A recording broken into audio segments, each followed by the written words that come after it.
need to make your problem measurable. Once you do What is it, CTB, sir? CTB? CTB means critical to business. Critical to business. Good question. Sometimes your customer may not be concerned about some of the metrics, but your business leaders will be concerned. For example, your critical to business. Let me say, your revenue is going down. The revenue is going down means customer doesn't care, but it's a business problem. Management.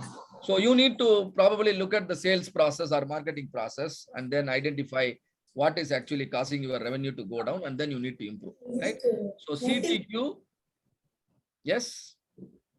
So CTQ and CTB identification is nothing but problem identification.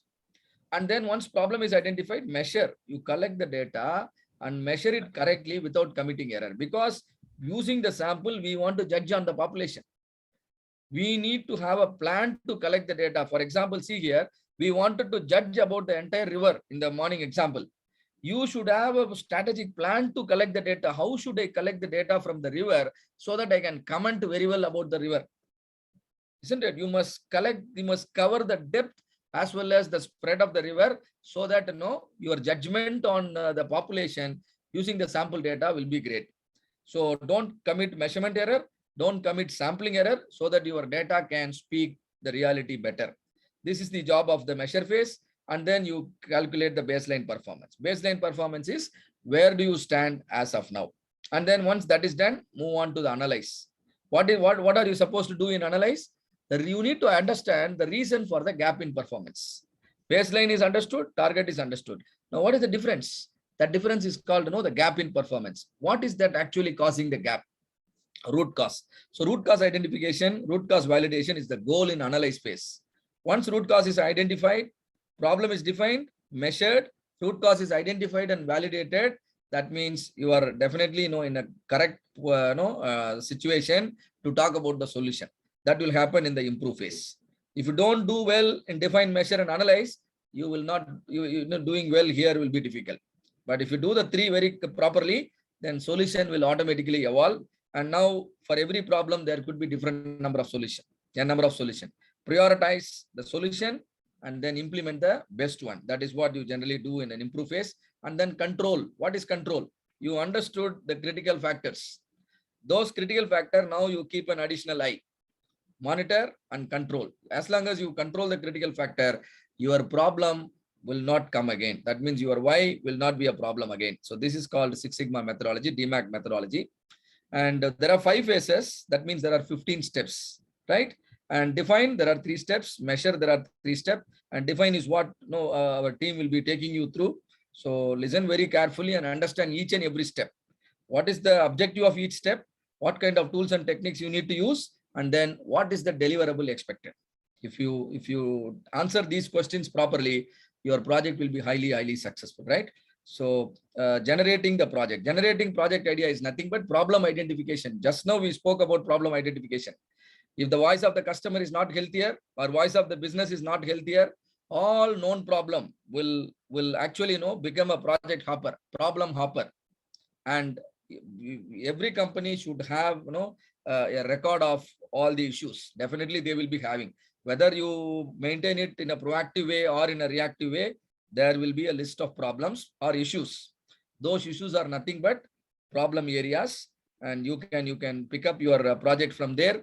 Or if nothing works, data is not available, call for a meeting, a brainstorming. Call all the department and all the important team leaders and ask them to represent their problem. Now you get a project hopper. That's nothing but list of projects. And then if there are list of projects, select one out of it and then create a complete plan for the project, and for which project charter and process map will be helpful. So this will be taught to you, and all remaining steps we will be discussing one by one. So I'm not discussing right now. And the benefits, definitely the revenue will improve, and then cost will go down, and then efficiency will improve, and then everybody working in the project will really become effective because they use appropriate tools and techniques. So Sigma level is a measure of process capability. Specification limits are provided by the customer. Control limits are calculated using the process data. Always a 3 Sigma process is just capable in which the yield is 99.73. A Six Sigma process is doubly capable, in which the yield is 99.999. This 99.999 is not only not short term, this is long term, right? So in Three Sigma process, the control limit will overlap with the specification limit. However, in a Six Sigma process, the control limit will be moved further inside. That means your sigma level will improve. Higher the sigma level, higher will be the capability. When you want a higher capability, then you must reduce the sigma, right? But if you see sigma increasing, your capability will go down. In long term, failures will be more. So this is the the statistical background behind why we need to go for higher sigma level. And before I hand over you to the the define phase, few important things in the project identification I will just share with you, but again discuss in detail tomorrow. So there are two ways you can collect your voice of customer, either reactively or proactively. Reactively means information comes to you whether you take an action or not. That means if your products are failing, automatically somebody will send a mail, somebody will complain over the customer care numbers, and they will write badly about your company or product in the social media. These are all reactive sources. But if you put some effort proactively to gather such information about the failures or anticipated failure, your approach is proactive. Ultimately, you need to record the voice of the customer. And similarly, internal people also, you listen to them. They are called, their voice is called voice of business, right? Ultimately, voice of customer or voice of business, you should convert into CTQ. CTQs are nothing but critical to quality characteristics. Voice of customer, we convert into CTQ. Voice of business, we convert into CTB. These are nothing but the pain metrics, right? So voice of customer or the expressions or the statement that drives customer satisfaction. CTQ, for example, see here, I don't want to wait too long to get my call answered. This is a call center where customers are put on hold for a longer period of time. So what is the pain metric here? Call holding time or call waiting time. So keep an eye on the call waiting time, continuously work on it, improve, your customer pain will go down. So once you identify those things, the metric that is called CTQ, now you can here the appropriate CTQ is call answering time. And reactive sources are like customer complaints, service hotlines, customer call, decreased or increased sales, and contract cancellation, web page, social media activities, internal complaints. These are all reactive sources.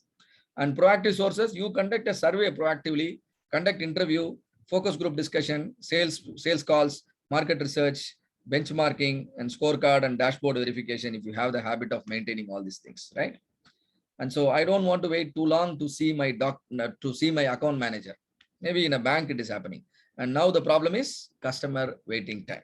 So you should be able to identify the CTQ and CTBs which are pulling down the customer satisfaction. And that is the beginning of your project. 1 minute. So, and see here, there is a small question to you. To capture the voice of the customer, it is important to collect data from a large representative sample of the target customer base. To collect this data, Six Sigma practitioners can use government records, surveys and questionnaires, census data, or case studies. What do you think could be an appropriate option?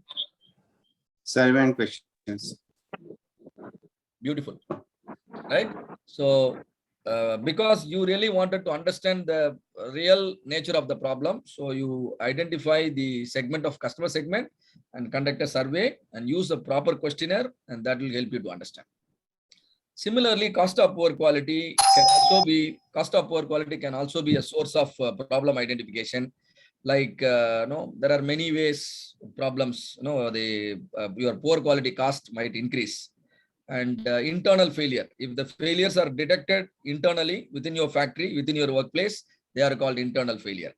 And these are nothing but the rejections, defects. Your cycle times are higher, and all these things are internal failure. Sometimes what happens, customer might detect the failure, and customer detecting the failure means warranty claims, product recall, and there will be customer complaints. And those are all the sources from where you can understand the poor quality is more.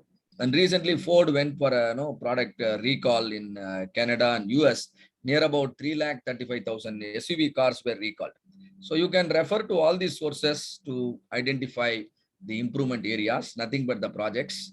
So one source is voice of customer analysis. Another source is voice of business analysis.